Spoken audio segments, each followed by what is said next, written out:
Hi there, I'm Marie Bowser. I am an expert in the five elements. I practice acupuncture in the San Francisco Bay Area and I do online feng shui consultations.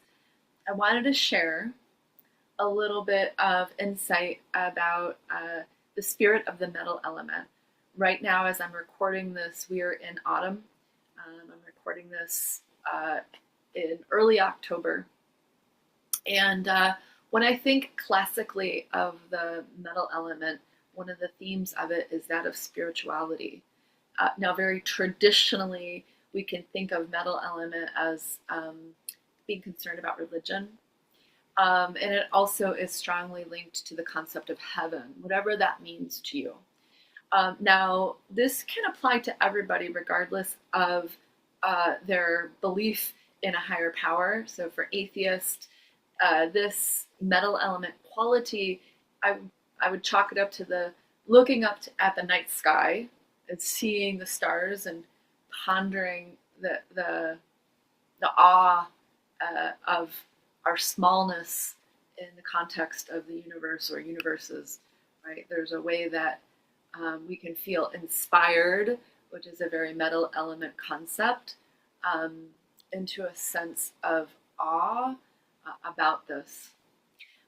But, metal element doesn't have the market cornered on spirituality. And in fact, depending on your elemental design, influenced by the day you were born, or, kind of your constitution or facial features, you may feel your expression of spirituality showing up a little bit differently.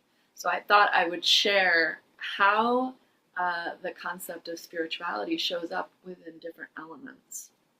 When we think about when we think about the water element, for example, we could think about shamanic practices, journey work, working in the liminal realms, stillness practices, meditation classically, just being still and quiet, being comfortable in the mystery and the nothingness. Really, yeah, sitting with the mystery of what it is that's happening here, how it is that we all come to be here, and what is at play in the heavens, as we say. And then looking at wood element. Now, wood element is all about action. And one of the emotions of the wood element is anger. Now, in its positive expression, anger, we think of it as righteous indignation.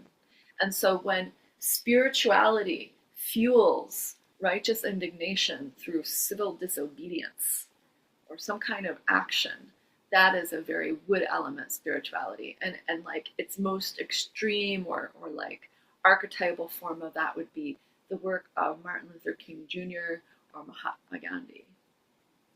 Next, when we move on to the fire element is all about joy. And so fire element spirituality is having this heart open, ecstatic joy around feeling the presence of the divine in your life, feeling at one with the divine, feeling the presence of the divine within yourself and witnessing it within others, like really tapping into cultivating, sensing, knowing, and feeling the delight of that, or making that your how you lead with your spirituality.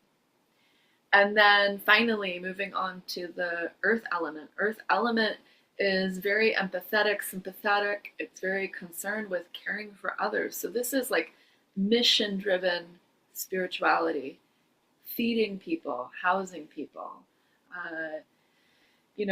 Whether that's the organizations that do that or your personal volunteerism or even your charitable giving.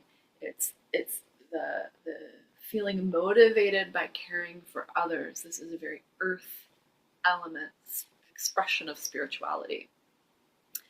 So, I've laid it out very metal element, sort of traditional expression, religion, but all these other expressions of what spirituality can look like. And frankly, regardless of whether you go in for that, regardless of whether or not you believe in a higher power, I do see how each of these is available to anybody, whether they're practicing or atheist or agnostic. I'd be curious to hear from those folks whether or not this lands for them. So, what about you? What I'd love to hear in the comments below. How do you feel spirituality express itself through you? Which element speaks to you the most in your spiritual life?